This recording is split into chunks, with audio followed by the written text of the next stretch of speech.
Cool. I'm gonna hit the go live button. Cool. We are live. Hello, everybody, and welcome to My Hero Academia podcast show thing or whatever. I am your host, Everything Animated, and I'm joined by always my good buddy, Rising Sun Reviews. How are you? I've not been kidnapped, so that's good. You know, I think we can all agree that if you have not been kidnapped today, I think it's a great day already. It's a matter of like how you view things. Are you going to be optimistic? Are you going to be pessimistic? Are you going to see all the bad, or are you just going to say that, oh, I get to talk about anime with a friend, and that is good. So good afternoon or evening or whatever. Yeah, it's afternoon for me. I'm sure it's evening for you, but Yeah, like 6 p.m. But whatever. Yes, we are talking and discussing about My Hero Academia, episode number 91, and I like how My Hero likes to kind of repeat the same stuff over and over. This is now the third time we've seen Deku wake up and the glass break, and I'm just like, man, how many times are they gonna keep playing this? But we were set up with that. Yeah, it kind of makes sense, like bringing it back from the last season and episode, and yeah, it makes sense. I don't forget things, which I sometimes do watching over years or weeks. Yeah. So basically, Deku was talking to All Might the whole time about the lineage of All for not All for One. Of One for One. One for All. I always get them confused. I'm gonna get it right one of these days. The All Might punchy power and the bad guy punchy takey. Exactly. Those are going to be the new terms for them. But this one was pretty interesting. It wasn't a whole lot. It was just kind of like All Might talking about his past, like Master, the one that passed it on down to him. Yeah, like seeing more of that. I thought it was interesting too because like Deku is the first person who has had this happen to him through the powers, at least as far as All Might knows. That's right. They did not have the original one actually talk to them. And there are also a couple other things that they hinted at, which I thought were interesting too. Yeah, they hinted at. I think All Might has a thing for his sensei. He's just isn't she cute? Or he's like, isn't she pretty? He's like, yes, she is. So we know that All Might likes older women. Hey. And we got the thing at the ending with like them asking if All Might and Midnight were dating. And the Midnight said that she doesn't have anything for older guys. So I see. So people always like older characters romantically. Well, that's good. I'm glad that it's not one of those shows where it's an older dude and like the girls in high school. There's 2 of those shows happening this season, by the way. And it's just weird to think about where I'm like, huh. Now, it's weird if one comes out, but there's 2 this season? Yeah, and I can see like how they handle it. Maybe it's like less weird, but yeah, nothing weird in this show. Well, except for the normal anime weirdness. There was... Anyway, I don't want to get talking about that too much, but anyway, so, I mean, when it comes to that, yeah, somebody spoke to, I guess the person that originally had One for All spoke to Deku. All Might was a little jealous, and he's like, yeah, I'm kind of in uncharted territories here. I don't know what to say about what's going on, because I've never experienced that. Yeah. So, yeah. There are a couple of things that were like very interesting, and like part of it is how like Deku's vision of that stopped as soon as All for One gave the original One for All its power. So we really like don't know what the power was or what happened next. Something also interesting is that 2 of the wielders of One for All were like blurry, so Deku could not see them at all. That's right. And I have a theory here.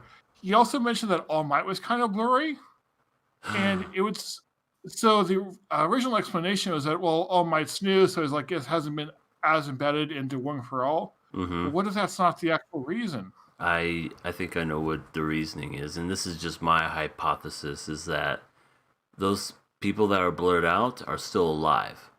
Yep, that's my theory too. Yep. I think that they're, which if that's the case, they're they're either really old or I don't know, like they're like being held in like a test tube or something. Well, we know that All for One is really old as well. Yeah. Yeah, that's right. So we don't know like how old exactly, but it seems like he's used his quirks to extend his life, and so maybe those two also had a similar power, and maybe they did not pass that down. So like no one else has that now. It's possible. A lot of I, questions, not so many answers in this particular episode. yeah, and I'm also wondering if there's more to the relationship of All for One and One for All than it appears, because for now it looks like One for All is a good guy, All for One is a bad guy. But what if there's some more nuance to that? I don't know because I mean, they're literally brothers. The original creators that had inherited the power were brothers. So I mean, Right. there has to be like a huge, very close connection. I'm just not sure what it could be. They could be one of the same thing. What if Deku could take other people's power and not know it? Ooh, that would be interesting. I mean, he was able to. I mean, I guess technically he didn't take power, from the little girl with the horn. Yeah, She it's cut. like they're using Just, the powers together. right. So does that mean he could grab onto anybody and kind of like exemplify the power even more within himself? Ooh, that could be interesting. Like the reason it worked so well was just because like Deku stabilized it with his power without even realizing it, or Yeah. maybe he was able to pass on some of his power to her. But I feel like that's like them passing on the powers like a very direct thing. Like All Yeah. Might intentionally like gave all of his power to Deku through the DNA and eating his hair. Right. Right. So it's just really interesting to think about that because all for one takes everything, but what if Yeah, one for all instead of taking it uses the power with him and just like kind of makes him that stronger, but they get to keep their quirk. It's like a yeah, shared type of quirk. Hello, yeah. They were like Satsuki the fighting out. reactor. How are you? Satsuki's It's here. like yes, hi Satsuki. Oh, what we talked about last week. We definitely think there's something more to One for All than we see. So what exactly that is? Well, yeah, I don't know. Yeah, a lot of crazy hypotheses, but not Yes, anything to do with answers. we'll get it But in like 2 more seasons. yeah, you're right. We'll get it in season 7 when they're more when we're it's towards the Oh end yeah, and it's wrapping down and it's gonna be something simple. It's like, oh yeah, all you have to do is just like turn left and then boom, it's there. I forgot that we are already on season 5. Isn't that crazy? Season 5 Yeah, just flown by so quick. yeah. I mean, we get like a season a year, but still, It's yeah. insane. We're almost up to 100 episodes. Yeah, almost there to the big 100. So, Mhm. we had the first half, just basically just going in with that. The second half was getting the school kind of ready to do another test with 1A Yeah, versus 1B. yeah.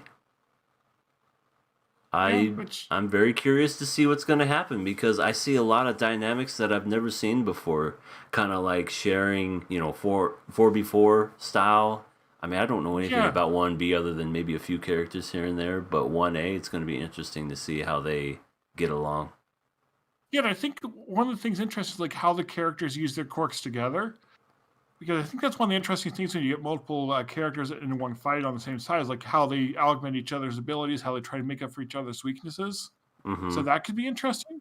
Plot wise, I'm actually not that interested in like the 1A, 1B because like it doesn't matter who wins.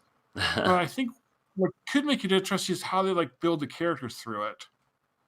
Yeah, I mean, I guess you could technically say that this particular arc coming up is going to do nothing other than to show off the powers of 1B and to show I guess, kind of like different dynamics of all the characters that we know and how they'll work together versus I don't know versus just all. It's just a showcase of power, if I'm being completely honest. But it's gonna be fun watching all the same. Yeah. I also feel like in a way Class B doesn't feel needed because they already have like a 20 character class and all the other side characters. So like introducing another class of 20 characters feels like too much. Yeah, they spent like 30 seconds introducing all those new characters. Yeah. Oh, we've seen a few of them before, but it's like I could see a few of them getting some focus, but all of them just like feels like it bogs down the story too much when the cast is already big enough as it is. Sasuke the reactor says Nito is the greatest, and that's the one dude that's always flapping his gums and annoying and gets his ass handed to him either by his teammates or in this episode it was by Eraserhead. Yes. Sasuke, you don't I do mean like that. I like the dynamic between Kirishima and Tetsu though. Oh yeah, because they're both the same. Well, I mean, Yes. they both do metal. Well, one's metal and one's rock, if I remember. Yeah, but how they're like meant to be like so alike and everything. Right. I loved what was it, season 2, when they were both fighting each other and they were both literally equal footing, just blow for blow, just punching each other. Oh, that was really funny. I like that dynamic. I like how they have like a newbound kind of respect for one another. Those Yeah. yeah, They seem to like be somewhat friends now, so I hope we do get like some dynamic with them this season. I forget if they're fighting each other. I don't know. I know I was only able to get one of the screenshots where it was Deku, Uraraka. We get what's her name? Froppy? No, not Froppy. The Acid Girl. And, Acid Girl.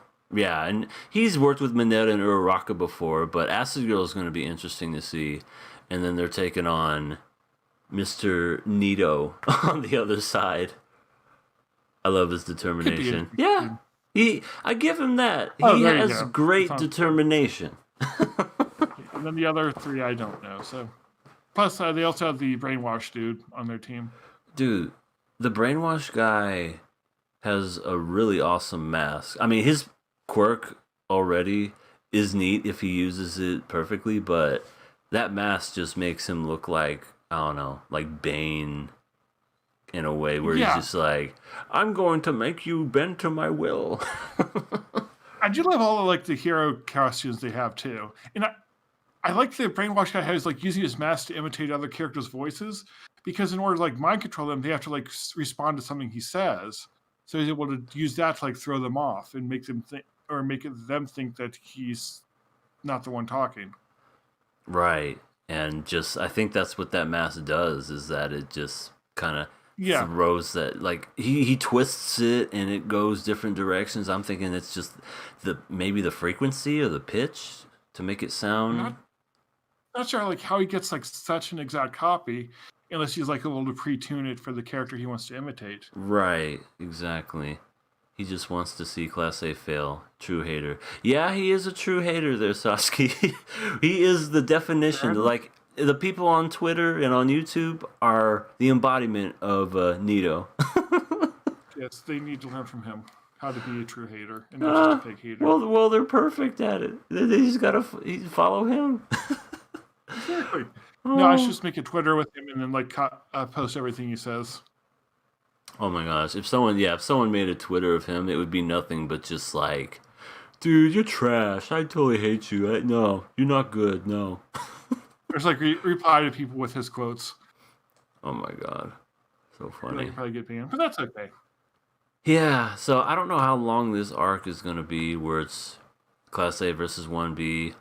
I count this, like I said, it's you could say it's filler-ish. It's filler slash just more showing off the powers. That's it's literally just eye candy than this particular arc, and I'm more looking forward to seeing what the League of Villains are going to be doing.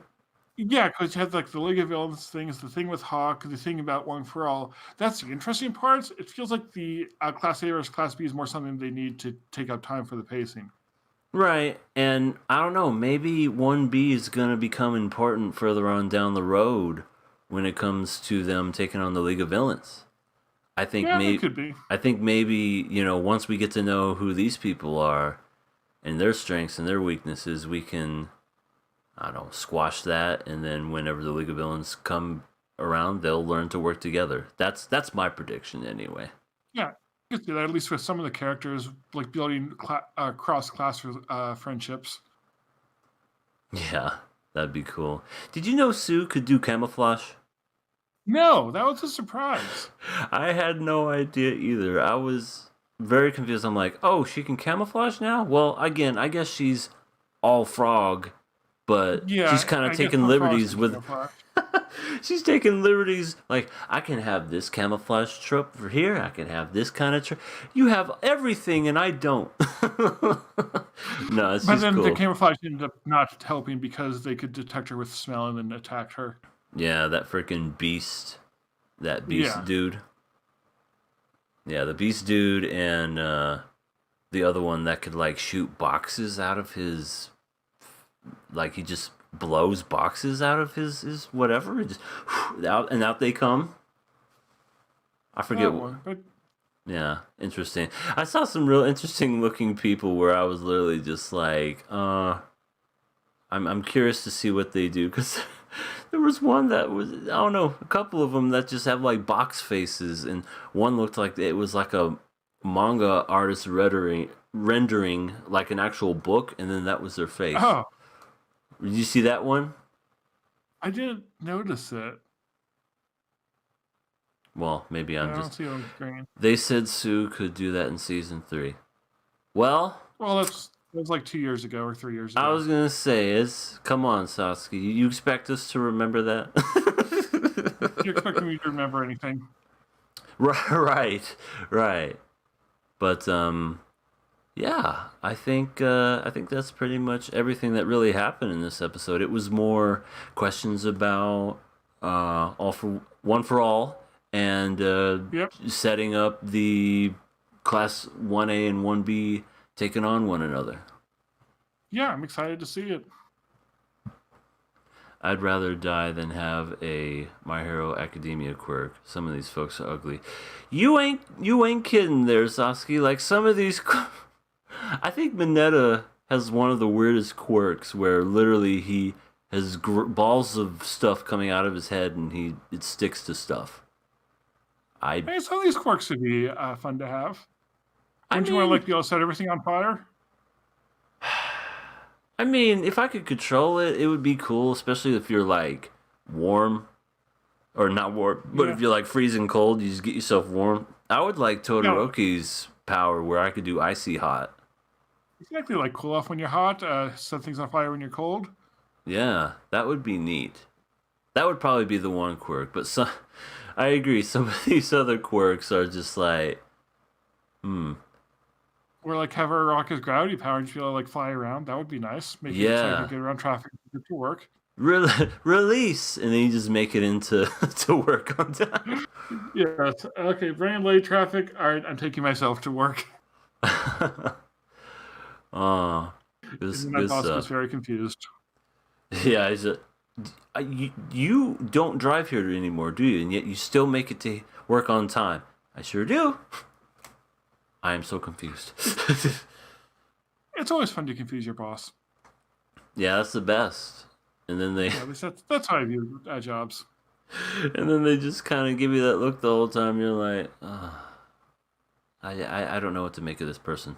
But anyway, I think that is it for today. Unless there was something else you wanted to add. Nope, I'm out of crazy ideas. You got the one from me. All right, cool. Sounds great. Well, as always, we'll see you next week. I hope to be back on the regular schedule to where we make these Sundays. Hopefully, Yep. holding out. But if not, show back up on Mondays. If nothing else. So, thank you everybody for stopping by. Sasuke, I'll be joining you in about a couple hours talking about these new animes for King of Anime podcast. That's going to be super, super fun. And please follow Rising Sun Review, as the link to his channel is in the description down below. He's, how close are you to 1,000 now? I'm like 673. 673? Dang, you're so close to 1,000. That's crazy. Yep. I also haven't been posting much, but follow me anyway because I do streams and stuff instead too. Yes, he does some really cool Twitch streams. I join him every once in a while, at least watch him. That's fun. Yep. Playing Bioshock, so that'll be fun. Yeah, I'll do more of that sometime soon. Bioshock is fun. All right. Well, everyone, see you later. We'll see you next week on a Sunday, hopefully this time around.